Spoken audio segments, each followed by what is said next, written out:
प्रिय भैया बहनों, आज हम सभी कक्षा सप्तम में सामाजिक विषय के अंतर्गत पाठ 4 में भाग 4 की चर्चा करेंगे, जिसका टॉपिक है घर पर कार्य करने वालों की या घर पर कार्य करने वालों का जीवन। घर पर कार्य करने वालों का जीवन, हमने आपको पहले वीडियो में बताया था कि जो घरेलू कार्य है या घरेलू काम है उसका मूल्य क्या होता है, या घरेलू काम करने वाले व्यक्तियों का, काम करने वालों का उसके काम का मूल्य क्या होता है, उसके काम के मूल्य को किस प्रकार आंका जाता है। हरमीत की कहानी आपने पढ़ी। हरमीत की मां ही घर के काम नहीं करती थी और उसके काम को करने के लिए एक और महिला रखी गई थी जिसका नाम था मंगला, जो उनके घरेलू काम में मदद के लिए लगाई गई थी। बहुत से घरों में, विशेषकर शहरों और नगरों में आप देखते होंगे, लोगों को घरेलू काम के लिए लगा दिया जाता है। ये बहुत काम करते हैं, झाड़ू लगाना, सफाई करना, कपड़े या बर्तन धोना, खाना पकाना, छोटे बच्चों और बुजुर्गों की देखभाल करना इत्यादि प्रकार के काम होते हैं। घर पर काम करने वाली जो अधिकांशतः स्त्रियां ही होती हैं, जो स्त्रियां होती हैं, कभी कभी इन कार्यों को करने के लिए छोटे लड़के या लड़कियों को काम पर रख लिया जाता है। घरेलू काम का अधिक महत्व नहीं है, इसलिए उन्हें मजदूरी भी कम दी जाती है। घरेलू काम करने वालों का दिन आप देखते होंगे, सुबह 5 बजे से शुरू होकर के देर रात 12 बजे तक चलता रहता है। तो जी तोड़ मेहनत करने वालों के लिए या जी तोड़ मेहनत करने के बावजूद उन्हें प्रायः नौकरी पर रखने वाले उनसे सम्मानजनक व्यवहार नहीं करते हैं, उनको सम्मान नहीं देते हैं। दिल्ली में आप देखेंगे कि घरेलू काम करने वाली एक स्त्री जो थी, जिसका नाम हमने आपको बताया मंगला, या कोई और नाम भी रख सकते हैं आप। कोई भी आपके आसपास देखते होंगे, शहरों में, नगरों में, या आपके घरों में खुद काम करने वाले लोग जो बाहर से बुलाए जाते हैं, जिन्हें पैसे देकर काम पर रखा जाता है, वो किस तरह का व्यवहार आप उनसे करते हैं? क्या आप सम्मानजनक व्यवहार करते हैं? ऐसी ही चर्चा हम करेंगे। एक दिल्ली में काम करने वाली लड़की है, जिसका नाम है मेलानी। मेलानी लिखती है, क्या बताती है अपने बारे में, कि मेरी पहली नौकरी एक अमीर परिवार में लगी। उसकी जो नौकरी थी वो एक अमीर परिवार में लगी, जो 3 मंजिले में या 3 मंजिले के भवन में रहता था। मेम साहब अजीब महिला थी, जो हर काम करवाने के लिए चिल्लाती रहती थी। मेरा काम रसोई का था, दूसरी 2 लड़कियां सफाई का काम करती थी। हमारा दिन सुबह 5 बजे से होता था। नाश्ते में हमें एक प्याला चाय और 2 रूखी रोटियां मिलती थी। हमें तीसरी रोटी कभी नहीं मिली। वो अपनी बात बता रही है किस प्रकार से उसके साथ हुआ। उसे तीसरी रोटी कभी नहीं मिली। शाम के समय में जब मैं खाना पकाती थी तो दोनों लड़कियां मुझसे एक और रोटी की मुझसे मांगती थी या मुझसे मांग करती रहती थी। हमें चुपके से उन्हें रोटी दे देती थी। जो मेलानी थी उसको चुपके से रोटी दे देती थी और खुद भी एक रोटी ले लेती थी। हमें दिन भर काम करने के बाद बड़ी भूख लगती थी।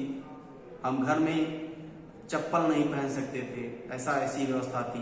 ठंड के मौसम में हमारे पैर सूज जाते थे। मैं मेम साहब से डरती थी, परंतु मुझे गुस्सा भी आता था और अपमानित भी किया जाता था। ये मेलानी अपने बारे में लिख रही है कि उसको अपमानित भी किया जाता है। वो मेम साहब से डरती भी थी, लेकिन करे क्या, करना तो उन्हीं के मन का है। इस प्रकार से वो अपनी व्यथा लिख रही है कि वो अपमानित भी महसूस करती थी, अपमानित भी होती थी। क्या हम दिन भर काम नहीं करते? क्या हम कुछ सम्मानजनक व्यवहार के योग्य नहीं थे? वो लिखती है अपने बारे में। अपने बारे में वो सोचती है कि क्या हम इस चीज के हकदार नहीं हैं? वास्तव में आप देखेंगे कि जिसे हम घरेलू काम कहते हैं, उनमें अनेक कार्य सम्मिलित रहते हैं, जिसमें से कुछ कामों में बहुत शारीरिक श्रम भी लगता है। ग्रामीण शहरी क्षेत्रों में औरतों और लड़कियों को दूर दूर से पानी लाना पड़ता है। ग्रामीण क्षेत्रों में स्त्रियां और लड़कियों को लजाओ लड़की के भारी गट्ठर सिर पर ढोने पड़ते हैं। कपड़े धोने, सफाई करना, झाड़ू लगाना इत्यादि, वजन उठाना, कई प्रकार के चीजें सामने आती हैं जिसको हमको करना होता है, उनको करना होता है। अब वो क्या करें? स्त्रियां जो काम करती हैं, जो स्त्री ये काम करती है, वह भारी और थकाने वाला शारीरिक काम भी होता है, जबकि हम आमतौर पर सोचते हैं कि पुरुष ही ऐसा काम कर सकते हैं। ऐसा हम क्यों सोचते हैं? घरेलू और देखभाल के कामों का एक अन्य पहलू जिसे हम महत्व नहीं देते हैं वह है इन कामों में लगने वाला लंबा समय। आप अपने इस समय देखते होंगे बहुत से लोग कहते हैं कि हमारे पास समय नहीं है, हमारे पास समय कम है, लेकिन वह जो काम करते हैं, जो घरेलू काम करते हैं, जो जिसको हम अपने यहाँ रखते हैं, उनके काम को महत्व नहीं देते हैं जिसमें लंबा समय लगता है। वास्तव में यदि हम स्त्रियों द्वारा किए जाने वाले घर के और बाहर के काम को जोड़े तो हमें पता चलेगा कि कुल मिलाकर स्त्रियां पुरुष से अधिक काम करती हैं, वो अधिक समय तक काम करती हैं घर में।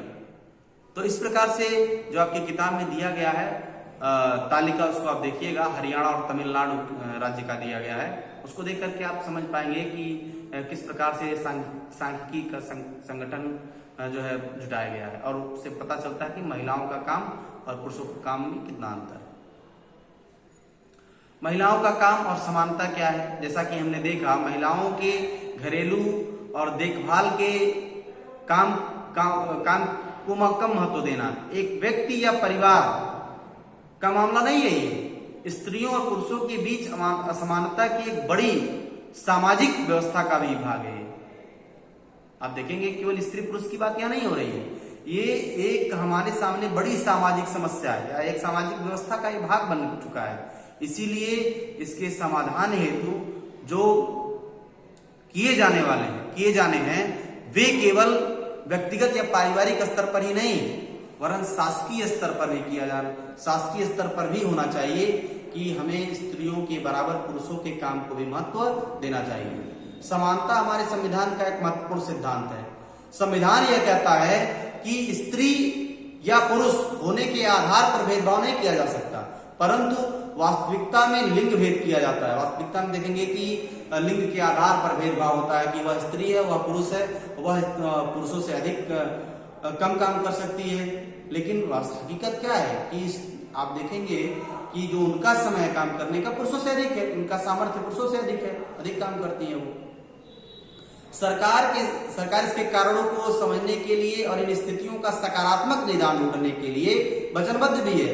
जैसे उदाहरण के लिए सरकार जानती है कि बच्चों की देखभाल और घर के काम का बोझ महिलाओं और लड़कियों पर ही पड़ता है। स्वाभाविक रूप में इसका असर लड़कियों के सुकून पर भी जान पड़ता है।